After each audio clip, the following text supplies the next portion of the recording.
Good evening, everyone. Welcome back to Soapbox Tonight, where the headlines spin, the promises wobble, and somehow we're still expected to keep our footing.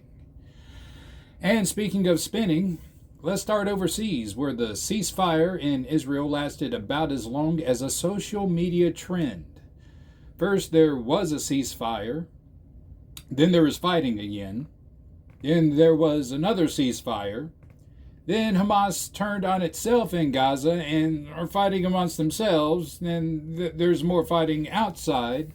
You need a scorecard to try to keep up with it all. This is just the kind of head-spinning pace that makes you wonder if somebody's replaying the whole world on the same tape and just on a loop, hoping that nobody notices. Israel, of course, has made its position very clear in the situation. Hamas needs to disarm before there is any lasting peace. And let's face it, that's not an Israel condition. That's a condition of reality. You can't have peace if Hamas is still armed. Who can blame Israel? You cannot negotiate with a group that's busy fighting you and itself. Hamas is imploding as we watch. Rival factions, power struggles, and even gunfights in the streets, all while they are still trying to wage war against a country just wanting to live without air raid sirens. 1 minute, world leaders are congratulating themselves for brokering peace. The next, bombs are falling again. You can call it diplomacy if you like, but it's starting to look a lot like theater. One of the many time loop movies out there. Here's the truth. Israel is doing what any nation would do if terrorists were firing rockets and building tunnels under their neighborhoods constantly. Israel is defending itself. It's not aggression, it's survival. All the headlines keep resetting: ceasefire, clash, pause, repeat. The real story is what remains unshaken: Israel's right to exist and protect its people. Everything else is just noise. But speaking of high stakes and quick getaways, while the world's attention was on Gaza, another kind of drama played out this weekend in Paris. Don't know if you saw or not. This one looked straight out of a movie. In under 7 minutes, a team of jewel thieves pulled off one of the boldest heists in decades at the Louvre Museum. They escaped with 9 royal Napoleon-era treasures worth tens of millions. The crown with more than 2,000 diamonds, an emerald necklace once owned by an empress, is all just gone. When I was writing this story, at least anyway, I know there's lots of investigation going on right now. This is the kind of heist that would have made the Pink Panthers blush. Tonight we're going to dive into that. We've got a whole mix of stories, touch on culture, security, personal responsibility, and the quirks of our law. From a high-stakes jewel heist in Paris to America's evolving border reality, debates about abortion and student loans, we're going to unpack it all, and the headlines with context, clarity, and a little reflection. So go ahead, grab a cup of coffee, lean back, and let's get started. Okay, first off, let's talk about this heist in Paris. Let's talk about what just happened at the Louvre. Less than 7 minutes, thieves made off with 9 royal Napoleon-era jewels, including a crown that could probably fund a small country. The details read like a movie. We have a flat-decked truck, an extendable ladder. They cut through a window, and they're escaping on motorbikes. Jewels, they got diamonds, they got emeralds, they got crowns, necklaces, enough sparkle to make a Kardashian blush. But here's what popped into my head while I was reading it. Well, obviously the first thing was going to be, is somebody just out there reenacting the Italian Job? The movie, that is. My second was, does this have anything to do with the Pink Panthers? The Pink Panthers are who popped into my head when I first read this. Does anybody else remember them? Pink Panthers were the jewel thieves who had the world watching in the early 2000s and 2010s. pulling off heists with precision, style, and apparently zero regard for security cameras. These Louvre crooks could be their spiritual successors. It's almost cinematic. You half expect a slow motion shot of them vaulting through the window, wind blowing through perfectly coiffed hair. Security staff at the museum were reportedly earning minimum wage. I mean, that's not really something to report. Who isn't earning minimum wage nowadays? Budget cuts were made last week. Again, where weren't budget cuts made last week? So we don't really blame security staff for being a little distracted when someone's hauling off a crown worth millions. It's a sobering reminder that even the most prestigious institutions are not immune to human and financial limitations. Do have to wonder, though, just how financially limited is the Louvre? Really? Now let's pause for a second and consider the symbolism here. These aren't just pieces of jewelry. These are historical artifacts. These are tangible connections to France's past, the Napoleonic era, the empresses, the pomp, the ceremony. They carry stories of empire, ambition, excess, and in a matter of minutes, all of those were literally lifted off the wall. I mean, as you read the news reports, you can almost hear the museum curators screaming "Mon Dieu" in the background. Investigators are currently poring over CCTV and forensic evidence, hoping to recover the stolen pieces within a week. Wow, that is ambitious. 1 week to track down jewels worth hundreds of billions. The question is, will the jewels be recovered intact, or will they vanish into private collections? Will they be traded like stock on a black market exchange? Have they already changed hands? I remember first reports that I saw of this, they were already speculating, are the jewels even still intact? Were these stolen for historical significance or simply for the materials in them? And of course, like I said earlier, we can't ignore comparisons to the Pink Panthers, the thieves who are known for planning meticulous, timing everything down to the second and disappearing without a trace. Can't help but wonder if our modern heist crews studied their playbook, or pure audacity and opportunism were simply enough. Either way, this heist reminds us why security budgets exist. Let's talk for a moment about the public perception here. Headlines call it audacious, cinematic, or even comical. Social media is currently full of memes, gifs, thieves on motorbikes, jokes about Empress Eugenie's crown. It can be very tempting to laugh at this audacity.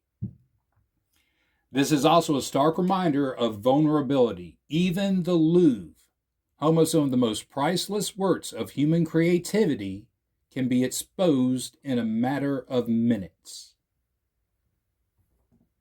From a broader perspective, think about what this says about our priorities. When institutions tasked with preserving culture operate on skeleton budgets, cut corners, underpay staff, we shouldn't be shocked when spectacular thefts happen. This art isn't just a collectible, it's part of a shared heritage. When it's compromised, it's not just a crime, it's a cultural wound. Now, just to lighten it up a bit, let's have a little fun. I just kind of imagine the Pink Panthers' commentary. They'd probably nod in approval. The elegance of this operation. The timing was perfect. Their execution was flawless. Made minimal noise, minimal anything until they were gone. Yet we'd like to think even they might pause for a moment of respect, acknowledging that stealing history is not the same as stealing a Rolex. And meanwhile, back in the real world, the Louvre staff are going to rebuild, reinforce, and review. I'm sure security upgrades are going to come. Policies are going to change. Lessons will hopefully be learned. But the jewels for now are gone. Somewhere a modern Pink Panther is probably smiling, savoring the perfect heist, espresso in hand, counting the diamonds and imagining the headlines. So what can we take from all this? Audacity can be breathtaking, but it's also a reminder. Human ambition, whether criminal or noble, intersects with vulnerability. History and wealth, even when protected by prestige and tradition, are only as safe as the systems designed to preserve them. And maybe, just maybe, in a world where audacity and opportunity collide, we'll keep watching, half in awe, half in horror, and hope that what's stolen can someday be returned to its rightful place.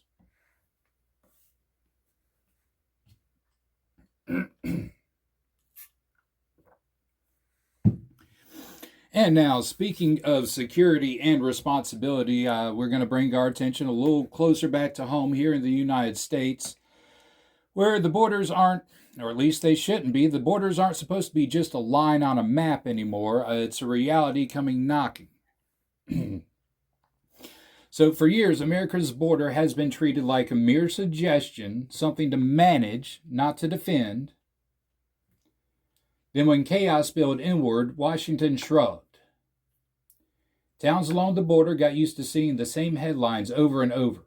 Drug seizures, human trafficking arrest, migrant caravans, fentanyl. And still the policy response was muted, restraint, hesitant, not out of inability, but out of choice. Well, now things are changing.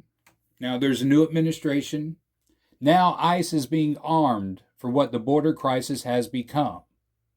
Not just an immigration issue, but a national security issue. To treat it as such only sounds extreme if you haven't been paying attention to the cartels, the fentanyl networks, and the human trafficking pipelines that already crisscross our country. These aren't hypothetical threats.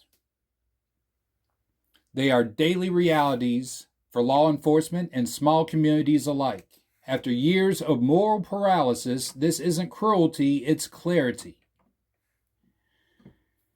It's funny how people can spend 2 decades calling the border a manufactured crisis and then act shocked when the country decides to manufacture a response. Everyone's fine with federal power until it's used to enforce instead of entitle. You'll hear the same voices who years ago, not too many years ago, were pushing vaccine mandates, are now insisting that ICE buying rifles is somehow fascism. Apparently, coercion is only moral if it wears a lab coat.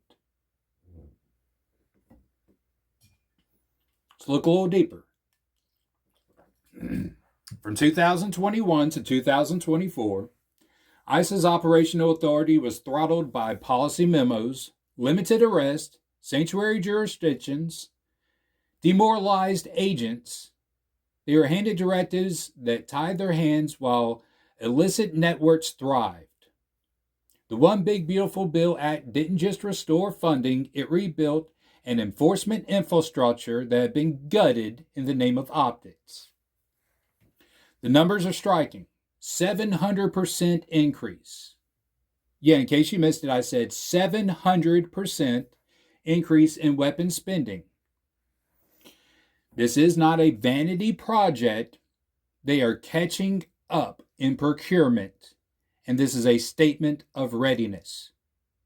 Every rifle, every guided munition, every piece of equipment reflects a new reality. The border isn't somewhere else anymore, it's here.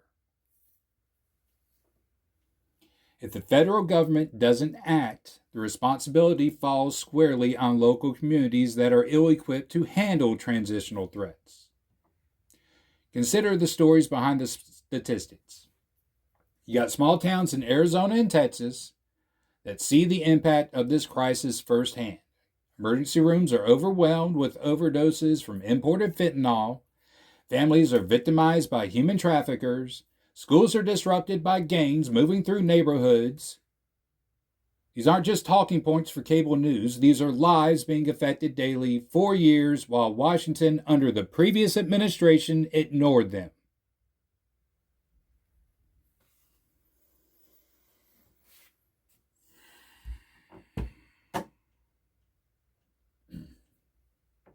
And look, I'm sure nobody wants a militarized country. Yes, rifles on American streets, armed agents in suburban neighborhoods, the sight can be unsettling. But compassion is not simply waving a banner while chaos spreads unchecked. Compassion is ensuring the people you're responsible for actually survive and live. In many of these communities, the only way to protect the innocent is to arm the protector. This isn't about ICE as a villain or a hero, it's about a responsibility. A nation that refuses to enforce its laws stops being merciful and it becomes negligent. Strength is not the enemy of compassion. It's what makes compassion sustainable. Strength is not the enemy of compassion. Strength is what makes compassion sustainable. Safety requires sacrifice. Sometimes those sacrifices look uncomfortable. They look hard. They look like rifles and training and readiness drills in cities far from the Rio Grande. Yes, some of this might feel alarming if you've only seen headlines in isolation, but let's contextualize. Since 2021, the flow of illegal narcotics and the reach of cartels has not slowed. Human trafficking arrests are rising. Organized crime is adapting and exploiting policy gaps. The 700% spending increase is not arbitrary. It's proportional to a problem that was already inside our borders. Imagine being one of those towns where overdoses spike weekly, where the police can't cover all of the ground, where the local sheriff calls for help and help doesn't arrive because it's politically inconvenient. That was the reality under the last administration, the reality that drove this current spending, a spending increase of 700%.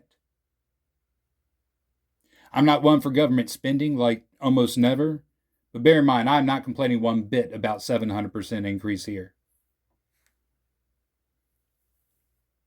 The reason this spending is being driven is that agents are being equipped. This is not cruelty, it is clarity. And this is a key point that gets missed so often in media, just in these sound bites. These funds aren't being used to suppress lawful protest or to enforce ideologically motivated mandates. They're being used to restore the ability to enforce laws that protect citizens. They are a line of defense, a shield, a statement that chaos won't simply march inward unchecked. We can mourn the sight of armed agents in neighborhoods. We can debate the optics. But we cannot pretend that absence of enforcement is compassion. True compassion requires protection. True responsibility requires action. And safety is only sustainable when the law can be enforced effectively. The border has already moved inward. Communities across the country are seeing the effects. Pretending otherwise will not make you kind. Pretending otherwise will make you too late. Too late for victims of trafficking, too late for families broken by overdoses, and too late for towns that begged for help while the bureaucracy debated the optics. This is the price of waking up, not to fear, but to duty. Not to alarm, but to responsibility. Not to questioning morality, but to act in alignment with it. And if there is a takeaway here, let it be this. A nation that honors its citizens honors its borders. and a nation that refuses to acknowledge the line between compassion and negligence endangers both.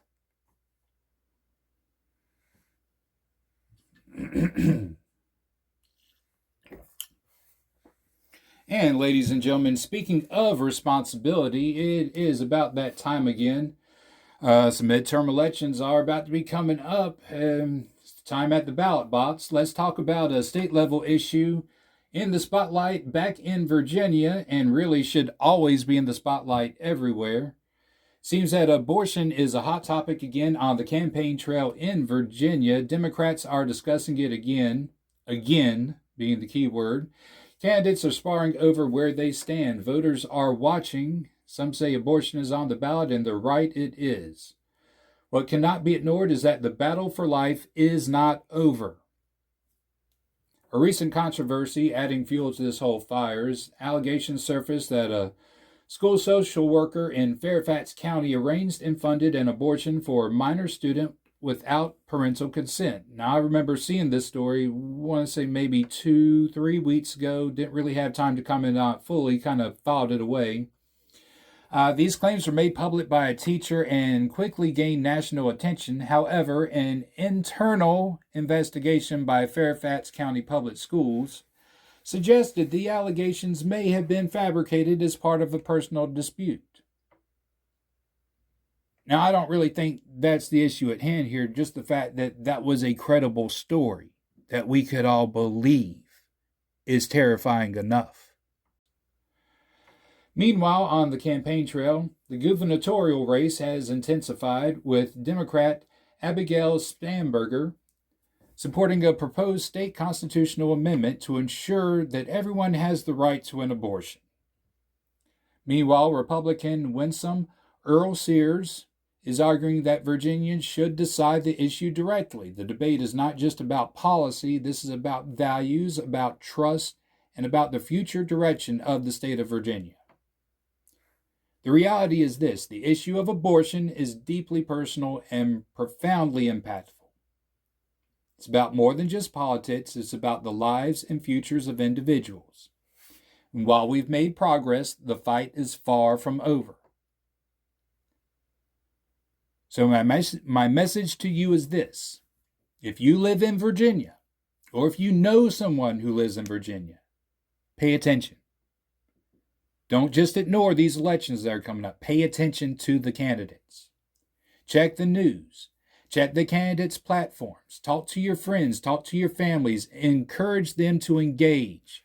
And most importantly, go out and vote. Life is not guaranteed by sentiment alone. It is protected by action, by vigilance, and by citizens willing to show up.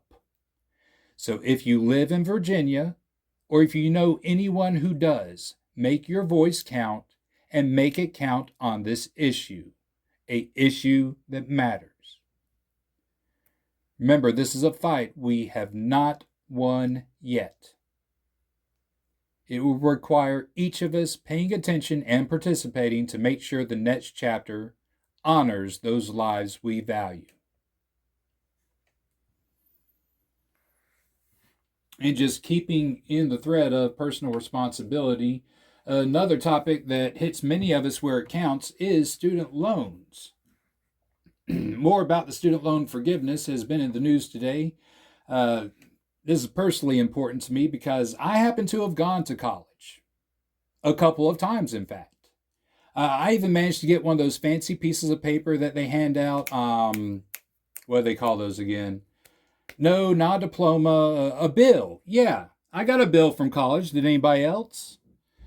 Well, it seems they aren't calling those bills now. They're calling them unjust debt. Randy Weingartner from the AFT. Randy Weingartner says the AFT has fought for the rights of student loan borrowers to be freed from the shackles of unjust debt.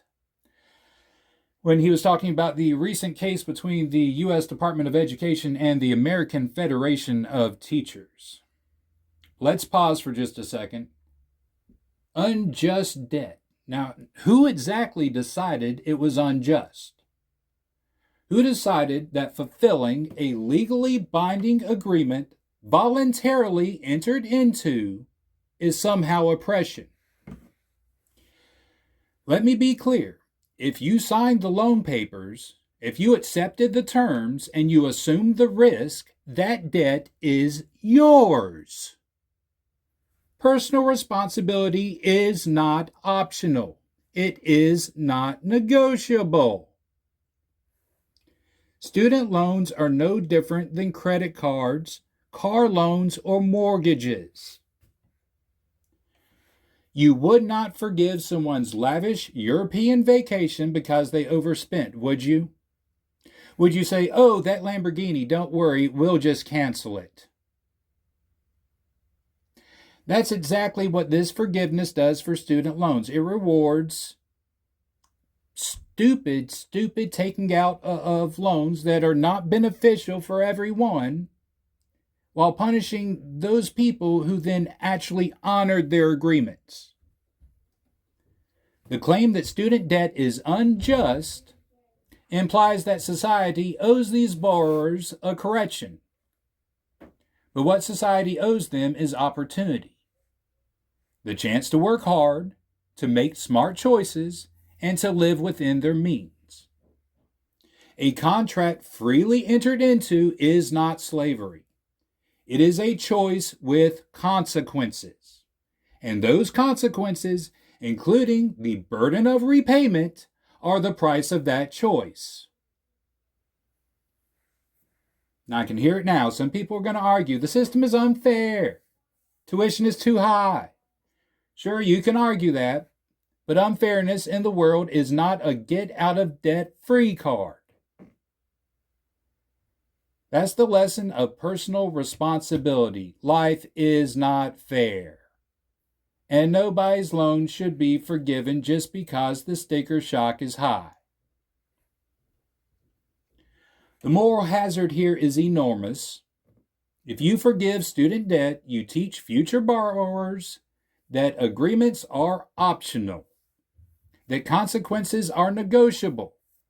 That is not justice, that's moral negligence.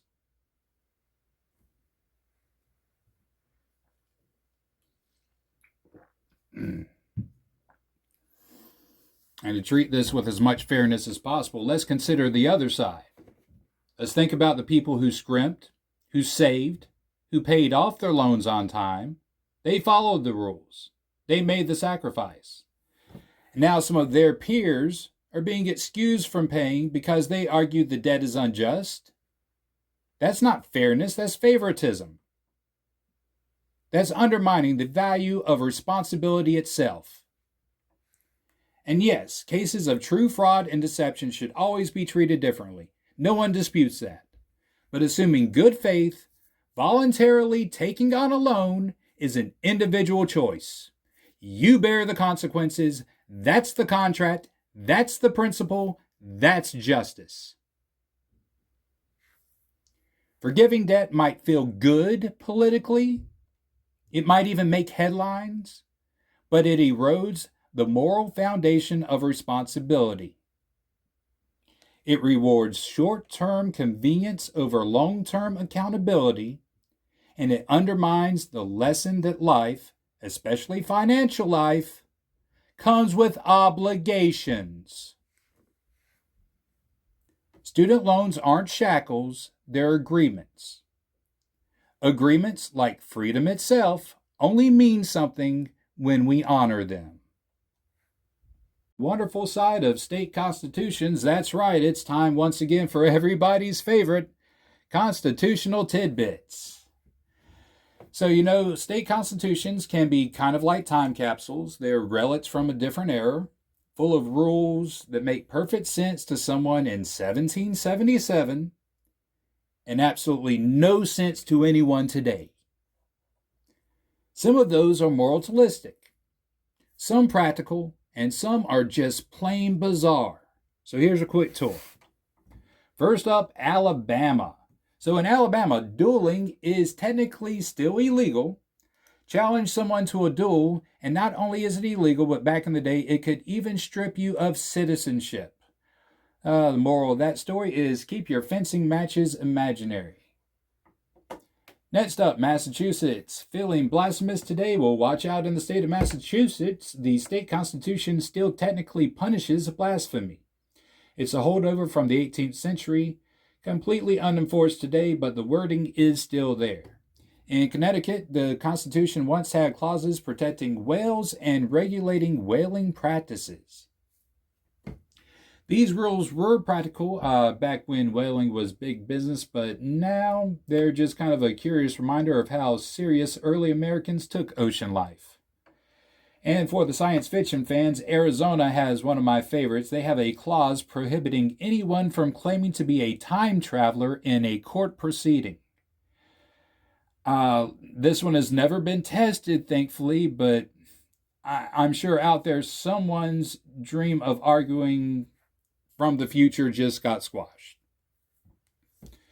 In Vermont, ministers in office? Nope. Vermont's original 1777 Constitution banned clergy from holding civil positions. Well, that is certainly quite one extreme there.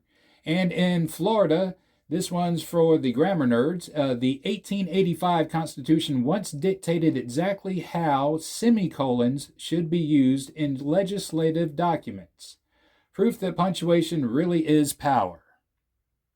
And now, the bonus tidbit for today from Louisiana. Believe it or not, Louisiana's Constitution is over 500 pages long. It reads like a patchwork quilt as opposed to a governing framework, down to details like the salaries of specific parish coroners. Oh, man. I thought there was a bit in here that is actually Louisiana's Constitution. I'll have to double check this one, but I believe I had it in here. It is the longest standing constitutional governing document in the world, but we will double check that one. So from duels to wells to semicolons, state constitutions are a wild ride through history. And that is a reminder that law isn't just serious business. Sometimes it's just weird. That's your constitutional tidbit for the week. Stick around. Next week, we'll continue our exploration of more oddities in American law, from arcane traffic rules to laws that might make you question reality itself. And I see here that our time is running a little bit short, so we are going to head straight into the roundup. That's right, time again for the headline roundup. Before we sign off tonight, we're going to take a quick look at some headlines worth keeping an eye on. Stories you might not get the airtime they deserve, but they're shaping the week ahead. So first up is the big one. Donald Trump says he's ready to strike what he calls a fantastic deal. I'm willing to bet there's more words than just that to describe it. It's probably like the most fantastic deal you have ever seen or heard with China. But if not, he is promising tariffs up to 100%. This is a classic Trump move. Start with an olive branch and then go ahead and start warming up the sledgehammer behind your back. The message to Beijing: you can shake hands or brace yourself. Let's see which one they choose. Next, Wall Street is doing a strange thing again. U.S. stocks are flirting with record highs. Everyone's smiling, but no one seems entirely sure why. Corporate earnings are beating forecasts, yes, but inflation's still sticky, and key data reports are lagging behind. Finally, overseas, the tone is getting darker. Iran's Ayatollah has rejected a new U.S. offer for talks, claiming Washington's dream of dismantling Tehran's nuclear program is pure fantasy. If that's the case, the Middle East is heading into another long and unpredictable winter. For Israel, that means staying vigilant, and when has it not meant that for Israel? And for America, remembering that diplomacy without trust is just theater without subtitles. Those are your headlines to watch. China, the markets, and the Middle East. 3 fronts, 1 theme: leverage. Who has it? Who's losing it? And who's just pretending to? All right, so thank you so much for joining me tonight on Soapbox Tonight. Until next time, want you to be informed, be engaged, and remember the world is sometimes absurd, often serious, but always worth paying attention to.